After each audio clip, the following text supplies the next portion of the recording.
Good evening guys. मेरा नाम तरुण है और मैं हर रोज आपके लिए एक मार्केट एनालिसिस वीडियो बनाता हूँ। आज हम मार्केट एनालिसिस वीडियो में बात करेंगे निफ्टी की। निफ्टी ने आज क्या किया। आज हमें पूरे दिन मॉर्निंग में एक स्टडी ओपनिंग दिखाई दी और ओपन होने के बाद एक स्लो फॉल दिखाई दिया। Right, if we go to 15 minute chart, तो 15 मिनट चार्ट पे हमें क्या दिखता है 8 तारीख को कि ओपनिंग होती है। ओपनिंग के बाद ये मैंने 20 EMA लगा रखी है, तो 20 EMA को टच करके एक बार गिर जाते हैं। ठीक है, और फिर एक ब्रेकआउट आता है 20 EMA का। यहाँ 20 EMA के ब्रेकआउट पे मैंने पर्सनली एक ट्रेड लिया था which turned out to be very good. काफ़ी अच्छा प्रॉफिट इस ट्रेड में हुआ और यहाँ से एक अच्छी शॉर्ट कवरिंग नज़र आई मार्केट में। ये हमें पता था कि जब भी शॉर्ट कवरिंग आएगी तो एक अच्छी शॉर्ट कवरिंग आएगी, बिकॉज बहुत सारे मार्केट में शॉर्ट्स डेवलप्ड हैं इस टाइम पे, बहुत कॉल राइटिंग हुई हुई है। तो एक अच्छी शॉर्ट कवरिंग यहाँ पे नज़र आई। ये शॉर्ट कवरिंग आई क्यों थी, ये भी बात करते हैं। शॉर्ट कवरिंग आई थी, एक ग्लोबल अपमूव था जिस टाइम यूरोपियन मार्केट्स ओपन हुए। एक्सपेक्टेड था कि यूरोपियन मार्केट्स अगेन काफ़ी वीकनेस के साथ ओपन होंगे और ऐसा नहीं हुआ। मार्केट पॉजिटिव में ओपन हुए। Eight the same time US markets ने रिएक्ट किया यूरोपियन मार्केट को देखते हुए, और ग्लोबल मार्केट्स यूरोपियन मार्केट को फॉलो करते हुए all markets came into green. अब कोई छोटा सा ट्रिगर भी बहुत था शॉर्ट कवरिंग स्टार्ट करने के लिए। राइट, जिनको नहीं पता शॉर्ट कवरिंग क्या होती है, basically many people have shorted the market. Shorted मतलब फ्यूचर्स सेल किए हुए हैं लोगों ने, कॉल सेल की हुई हैं। राइट, तो जब मार्केट थोड़ा सा भी ऊपर जाता है तो जो कॉल सेलर्स या कॉल राइटर्स जो हम बोलते हैं, उन they have to run for their money. Right, they lose in huge quantities. तो उनको अपने शॉर्ट्स कवर करने पड़ते हैं और उस शॉर्ट को कवर करने के लिए उनको बाय करना पड़ता है। तो उस बाइंग्स के प्रेशर से मार्केट और ऊपर जाती है, उसको हम शॉर्ट कवरिंग कहते हैं। तो वो शॉर्ट कवरिंग आई और मार्केट अपने ऑल टाइम हाई के ऊपर क्लोज हुआ। राइट, अगर हम डेली चार्ट पे जाएं निफ्टी के, तो हमें ये कैंडल स्टिक पैटर्न नजर आता है जो कि ऑब्वियसली बुलिश है। क्यों बुलिश है? कल का जो कैंडल था वो एक डोजी कैंडल बना था, मतलब इंडिसाइसिव कैंडल बना था। ठीक है, डोजी कैंडल का कंफर्मेशन ट्रेंड चेंज क्या होता है? अगर डोजी बॉटम पे बनती है, क्योंकि हम फॉल कर रहे थे तो ये बॉटम पे डोजी बनी, और नेक्स्ट कैंडल उसके हाई को ब्रेक कर देती है। राइट, ये इसका हाई था, ये हमने ब्रेक कर दिया और हम उसके ऊपर क्लोज हुए हैं। तो ये candle stick pattern is a positive pattern, but we cannot just go by the candlestick pattern right now because geopolitical tension की वजह से कोई न्यूज आएगी, हमें कुछ नहीं पता, तो मार्केट फॉल कर सकता है। ठीक है, तो candle stick is positive, tomorrow we can go up. Right, आज भी एफआईआईज ने ह्यूज सेलिंग की है। इट इज रफली I think close to 8,000 crores। At the same time DIIs ने ह्यूज अमाउंट ऑफ बाइंग की है। They have bought for I think 6,000 plus crores. So FIs continue to be negative. I don't know what is the problem with them, but somehow they kind of keep selling. Um, Obviously, there are multiple negatives. Like crude is still at high. It is still around 125 to $130. Many of the commodities, their prices have increased like anything. Like nickel की price बहुत ज़्यादा बढ़ गई है, काफ़ी grains की price बहुत ज़्यादा बढ़ गई है because of this geopolitical tension. Oil prices का सबसे बड़ा impact है इंडियन इकोनॉमी पे भी और ग्लोबल इकोनॉमी पे भी। तो उसकी वजह से हम बैंक्स में बहुत सिवियर फॉल देख रहे हैं।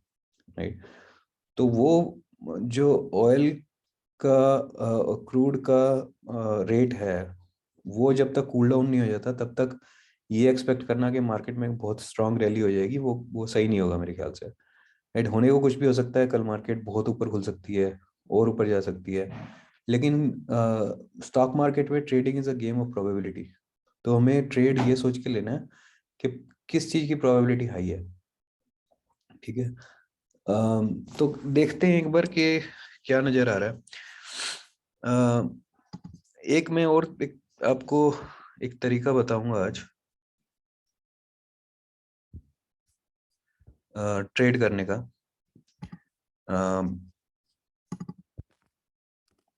अगर 5 मिनट के चार्ट पे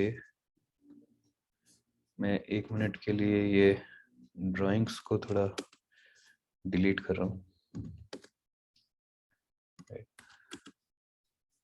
5 मिनट के चार्ट पे मैंने क्या किया, मैंने 200 ई में ड्रॉ किया है। ठीक है, आप अगर एक चीज देखोगे, लाइक ये मैं एक डेट रेंज उठा के, नहीं डेट, मुझे सिर्फ डेट रेंज चाहिए। मैं ये देखता हूँ कि कब कब निफ्टी 200 EMA 5 मिनट्स का 200 पीरियड मूविंग एवरेज को टच करता है। तो मुझे पता लगता है कि 90 आवर्स में टच कर गया था यहाँ पे।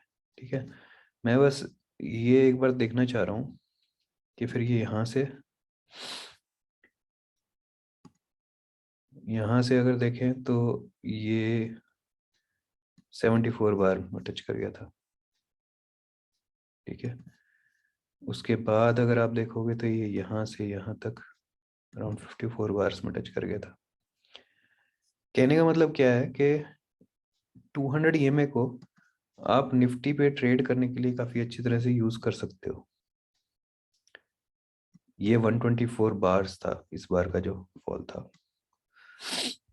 पॉइंट ये है कि 5 मिनट के चार्ट पे अगर आप एक अच्छी स्कैल्पिंग करना चाहते हो तो एक तरीका ये है कि आप जब भी 5 मिनट के चार्ट पे 200 EMA को टच करते हो और उसके नीचे फिर से ब्रेक करने लगते हो तो आप एक शॉर्ट का ट्रेड ले सकते हो, क्योंकि मार्केट डायरेक्शन अभी डाउनवर्ड्स है। एक शॉर्ट का ट्रेड लेना ज़्यादा इजी है। अगर आप 200 EMA को 5 मिनट्स की 200 EMA को नीचे कटते हुए देखते हो तो you can take a short trade. इसके ऊपर की क्लोजिंग का आप स्टॉप लॉस ले सकते हो। ठीक है, क्योंकि आप देखोगे कि price can move away from 200 EMA। Price 200 EMA से दूर जा सकती है लेकिन रह नहीं सकती, उसको वापस 200 EMA पे आना ही पड़ता है। इसमें रफली 90 बार्स टू 150 125 बार्स का हम टाइम देख रहे हैं। राइट, अगर मैं 100 बार्स का एवरेज लगा के सोचूं तो एक बार जो है वो 5 मिनट्स है। राइट, तो यानी 500 बार्स, सॉरी 500 मिनट्स,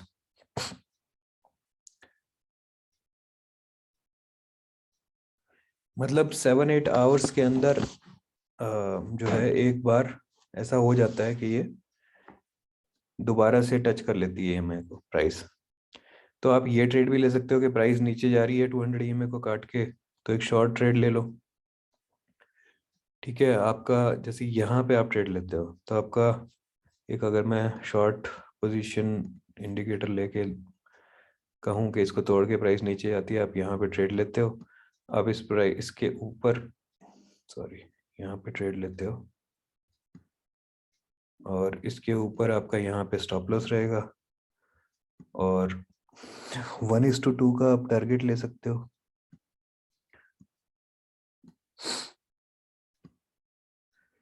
ये 1:1.5 का ले सकते हो। ठीक है, 1:1.5 का मुझे ज़्यादा सेफ लगता है, या 1:1 का भी ले सकते हो if you want to be very safe. तो ये भी ले सकते हो। तो ये एक आसान तरीका है, अगर आपको बहुत ज़्यादा टेक्निकल्स नहीं समझने हैं, ये इतना टाइम नहीं है टेक्निकल समझने का, तो ये एक तरीका है कि इस तरह से आप अपना ट्रेड बना सकते हो। और दूसरा ट्रेड कब बन सकता है, when you are far away from 200 EMA, like आप नीचे आते हो and you are like way far away from the 200 EMA। तो उस केस में ना दो चीज हो सकती है, या तो 200 EMA ही गिरते गिरते आपकी प्राइस तक पहुंच जाएगी, मतलब प्राइस बेसिकली आपकी क्या हो जाएगी, यहाँ से नीचे गिरेगी और फिर वहीं पे कंसोलिडेट करने लग जाए, राइट। ये पॉसिबिलिटी है। तो इसका सही ट्रेड लेने का तरीका तो है जिनके पास ज़्यादा कैपिटल है, एक अच्छा फॉल अगर आपको मिलता है 200 ईएमए से, आप काफ़ी दूर चले जाते हो, तो वहीं पे आप पुट राइटिंग कर सकते हो। ठीक है, अगर आपके पास कैपिटल कम है तो आप इस वीक की और नेक्स्ट वीक की नहीं, मंथ एंड की आप एक कॉल बाय कर सकते हो, because price will move back to 200 EMA, और 200 ईएमए का आप टारगेट लेके ये ट्रेड भी ले सकते हो। ठीक है, अब थोड़ा बात करते हैं निफ्टी में कल हो क्या सकता है।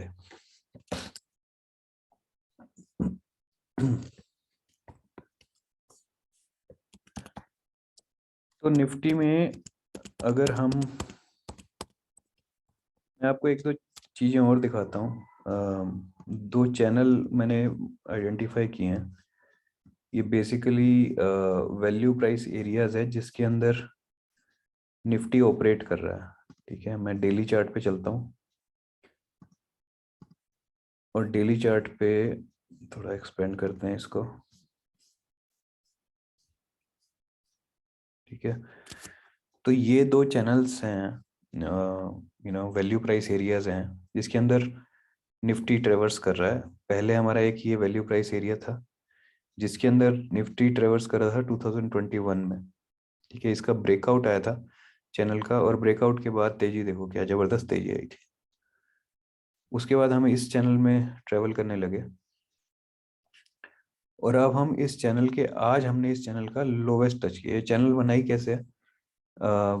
ये चैनल ऐसे बनाई है कि प्राइस एक्शन देखने के लिए हमने वैल्यू प्राइस रेंज आइडेंटिफाई की। अब मैंने अपने ट्रेनिंग वीडियो में समझाया था आपको कि हम क्या करते हैं, यहाँ से स्टॉक गिरा था, ठीक है, यहाँ से गिरा था, यहाँ से गिरा था, तो ये सब पॉइंट्स हमने आइडेंटिफाई कर लिए। जहाँ से स्टॉक गिरा था यानी उसको सप्लाई मिलती है, स्टॉक नहीं मतलब इंडेक्स गिरा था तो मतलब इंडेक्स को यहाँ से सप्लाई मिलती है, यहाँ पे सेलर्स हैं। इन सब पॉइंट्स को हमने ज्वाइन करके एक ये ट्रेंड लाइन बनाई। और दूसरा हमने देखा कि जब स्टॉक नीचे आया, मतलब इंडेक्स नीचे आया, तो यहाँ से डिमांड आई थी, यहाँ बायर्स मिले थे। ठीक है, अब यहाँ से बायर्स मिले थे, मेरे पास दूसरा पॉइंट नहीं है। ठीक है, तो मैंने क्या किया, दूसरा पॉइंट ढूंढने के लिए मैंने एक पैरेलल चैनल बना दिया, मतलब ये जो सप्लाई जहाँ से मिलती है उसका एक पैरेलल चैनल बनाया मैंने, जो इस डिमांड एरिया को भी टच करे। तो मुझे एक ऐसा चैनल मिला जिसका बॉटम आज हिट हुआ है। ठीक है, अब यहाँ से एक्सपेक्टेशन क्या है? अब हमने एक ये पॉजिटिव कैंडल बनाई है, बट ग्लोबल टेंशन इतनी ज़्यादा है, क्रूड का प्राइस इतना ज़्यादा है कि ऐसा हो सकता है कि हम फर्दर यहीं पे या तो कंसोलिडेट करें। ठीक है, ये भी हो सकता है कि हम थोड़ा सा यहाँ से और ऊपर जाएं और फिर दोबारा एक बार हम नीचे आए टेस्ट करने के लिए। खराब सिचुएशन तब हो जाएगी जब दोबारा हम नीचे वाली चैनल में एंटर कर दें और फिर हम इसके बॉटम तक यानी 14,400 के आसपास तक भी टेस्ट कर सकते हैं, ये लेवल्स भी आ सकते हैं। बट अभी के लिए उन लेवल्स को डिस्कस नहीं करते, विल टॉक अबाउट दैट जब ये इस नीचे वाले चैनल के अंदर एंटर हो जाएगा। अभी पॉसिबिलिटी क्या लग रही है, as I said it's a game of probability. So higher probability क्या लग रही है उसके बारे में एक बार डिस्कस करते हैं। मैं एक बार आवरली चार्ट पे भी जाता हूँ, और आवरली चार्ट के ऊपर मुझे एक बार 20 ईएमए देखना है। 20 ईएमए कहाँ है? ठीक है, एक डेटा पॉइंट ये भी है कि आज हमने 20 ईएमए जो आवरली का होता है उसके साथ भी यही कहानी होती है कि प्राइस उससे दूर चली जाती है लेकिन उसको हिट करने में वापस जरूरत आती है। तो आज हम दोबारा 20 ईएमए को टच कर चुके हैं, तो देर इज एवरी पॉसिबिलिटी कि हम दोबारा यहाँ से नीचे फॉल कर जाए। ठीक है, कैसे पता लगेगा? मतलब अगर आप ट्रेडर हो तो आप दोनों तरफ का ट्रेड ले सकते हो, मैंने डिस्कस किया 5 मिनट्स पे ईएमए पे जाके ट्रेड ले सकते हो। लेकिन अगर आप इन्वेस्टर हो और आप ये सोच रहे हो कि कब मुझे कंफर्मेशन मिलेगी कि अब मार्केट ठीक हो गया है, अब मार्केट इतनी बुरी तरह फॉल नहीं करेगा और मैं यहाँ पे इन्वेस्ट करूँ, तो उसका तरीका है कि आप डाउ थ्योरी से वो देख सकते हो। मैं एक बार डेली चार्ट पे जाता हूँ और डेली चार्ट पे मैं ये पैरेलल चैनल्स जो मैंने आपको दिखाई इनको एक बार के लिए हटा देता हूँ, ठीक है। और डेली चार्ट पे मैं क्या देख रहा हूँ, मुझे ये ब्रश भी मैं हटा देता हूँ सारे, और ये ईएमआई भी हटा देता हूँ। अब मैं डेली चार्ट पे आपको दिखाता हूँ कि कैसे कब आपको कंफर्मेशन मिलेगी कि मार्केट ठीक हो चुका है। तो हम एक ब्रश लेके, और या ब्रश लेने की बजाय हम एक बार लाइन चार्ट देखते हैं, ठीक है। लाइन चार्ट पे क्या दिख रहा है कि ये फॉल था, ठीक है। फिर एक ये यहाँ पे एक हाई लगा, ठीक है, ये हाई था। उसके बाद ये लो लगा था, ठीक है। फिर ये हाई लगा जो कि एक लोअर हाई था, फिर लोअर लो लगा। फिर एक हायर एक लोअर हाई लगा और एक लोअर लो लगा। फिर एक लोअर हाई लगा, यानी इसे लोअर हाई क्यों है कि पिछले हाई से नीचे ये हाई है, पिछले लो से नीचे ये लो है। और उसके बाद फिर से एक लो लगा जो पिछले लो से लोअर लो है, ठीक है।